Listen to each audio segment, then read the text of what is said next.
warahmatullahi wabarakatuh. Apa kabar anak-anak?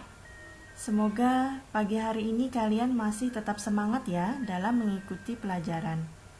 Baik, kita akan masuk kepada materi IPS Terpadu kelas 8, bab 3, keunggulan dan keterbatasan antar ruang, pengaruhnya terhadap kegiatan ekonomi, sosial, budaya di Indonesia dan ASEAN. Nah, submateri kita pada hari ini adalah B. Perdagangan antar daerah atau antar pulau. Tujuan pembelajaran kita adalah yang pertama, menjelaskan pengertian perdagangan antar pulau atau antar daerah. Yang kedua, mengidentifikasi faktor pendorong perdagangan antar pulau atau antar daerah. Yang ketiga, mengidentifikasi tujuan perdagangan antar daerah atau antar pulau. Dan yang keempat, mengidentifikasi manfaat perdagangan antar daerah atau antar pulau. Nah, anak-anak, sebelum masuk kepada pembelajaran, Ibu mau memberikan pertanyaan kepada kalian.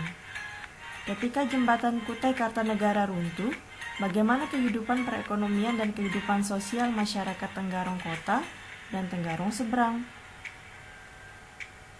Setelah kalian menemukan jawabannya, silahkan nanti dikumpulkan di tugas WhatsApp ya. Baik, kita lanjutkan ya. Perdagangan antar daerah atau antar pulau adalah perdagangan yang dilakukan oleh penduduk atau lembaga suatu daerah atau pulau dengan penduduk atau lembaga daerah atau pulau lain dalam satu batas wilayah negara atas dasar kesepakatan bersama. Tujuan perdagangan antar daerah atau pulau. Yang pertama, untuk saling melengkapi kebutuhan antar pulau atau daerah. Yang kedua, memperoleh keuntungan. Yang ketiga, memperluas jangkauan pasar.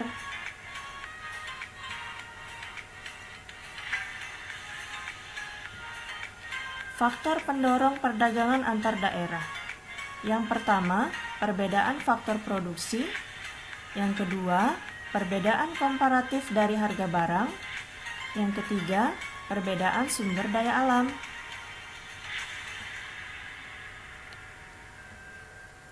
Nah, kita masuk kepada manfaat perdagangan antar daerah.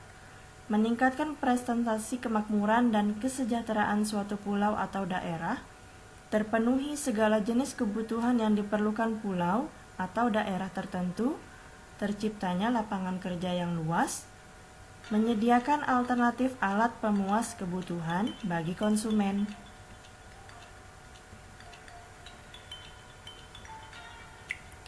Perbedaan perdagangan internasional dengan perdagangan dalam negeri. Di sini kita bisa melihat ya, faktor pembeda antara perdagangan dalam negeri dengan perdagangan internasional. Yang pertama, transportasi.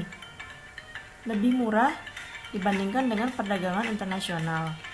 Distribusi di dalam negeri lebih mudah, perdagangan internasional lebih sulit. Begitu juga dengan pajak.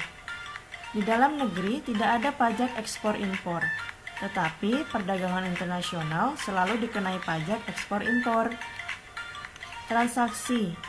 Perdagangan dalam negeri itu lebih mudah, perdagangan internasional jauh lebih sulit. Bahasa di dalam negeri adalah bahasa Indonesia atau bahasa daerah, sedangkan perdagangan internasional adalah bahasa internasional. Penelitian mutu barang dilakukan oleh Standar Industri Indonesia, sedangkan perdagangan internasional dilakukan oleh International Standard Organization. Faktor pembeda lainnya adalah alat pembayaran. Kalau di dalam negeri itu menggunakan uang rupiah, tetapi kalau perdagangan internasional adalah valuta asing. Lokasi dalam negeri, ya di dalam negeri juga ya, sedangkan internasional luar negeri.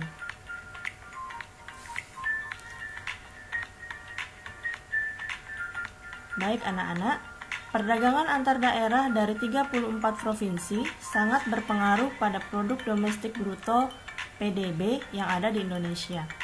Pemerintah telah memberikan 3 mandat kepada Kementerian Perdagangan Republik Indonesia.